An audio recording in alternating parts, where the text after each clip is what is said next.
There's been a lot of talk about changing our school funding formula. One of the things that hasn't been talked about enough is how our school funding formula and the way we fund education in general has negatively hurt our overall economy. Jobs, manufacturing, everything. This is what we're going to talk about today.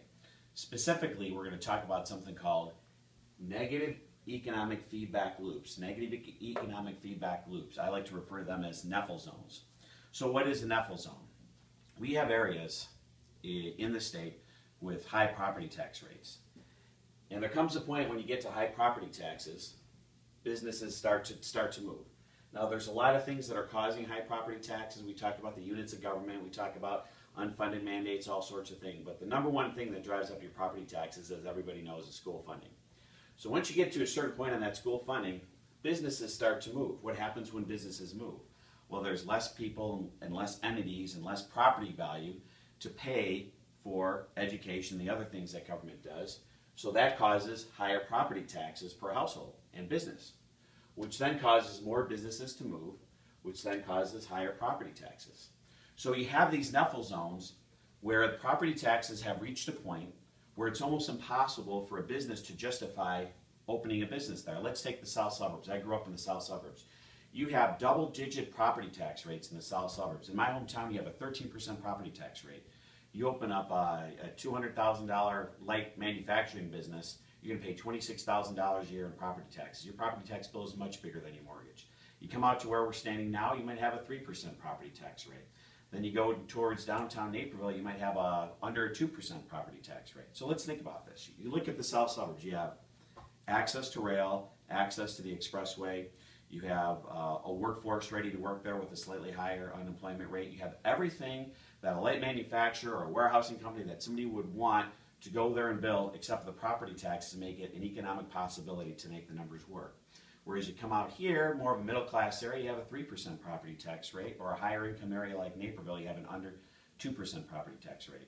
So there's a big disconnect. When it makes more sense to build a light manufacturing facility near downtown Naperville than it does in the south suburbs or downstate in East St. Louis, there's a disconnect between where the jobs should be and where the people for those jobs are. And we have a lot of these NEFL zones. So it creates a situation of winners and losers. Businesses then migrate to the lower property tax rates. So we think, well, you know, those areas should be happy because they're a winner. The problem is everybody loses. What happens when you have NEFLs? There's a lot of things that happen when you have NEFLs. So we have this loop here, but there starts to be other inputs. When businesses move, jobs move, which means higher employment. Well, that's a state issue.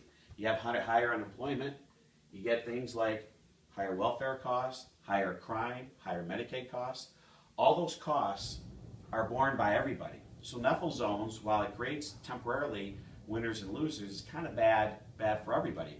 Whether you're in kind of a low property tax rate or a high property tax rate, because these are causing the burdens that the state is bearing, and it's part of why we're having a hard time balancing our budget. You know, the million people that have left since the year 2000, if those people were here with manufacturing jobs or other kind of middle class jobs, they would be pulling towards a solution, whether it be funding pensions or balancing the budget or other things that issues that we have. When you look at NEFL zones, they disproportionately hurt manufacturing. I think this is one of the number one reasons why manufacturing has left the state, because where manufacturers are or want to go, they can't stay, expand, or move to. The reason is a manufacturer has a big footprint. You might have a 10,000 square foot building with only 3-4 workers working in it. So you have this big property tax bill, you only have a few workers. Where if you have a 10,000 square foot building with IT people in it, you might have hundreds of people in that building. That's why you see some of the industries still doing okay, because property taxes aren't as big of a burden proportionally as it is for manufacturers or warehouses.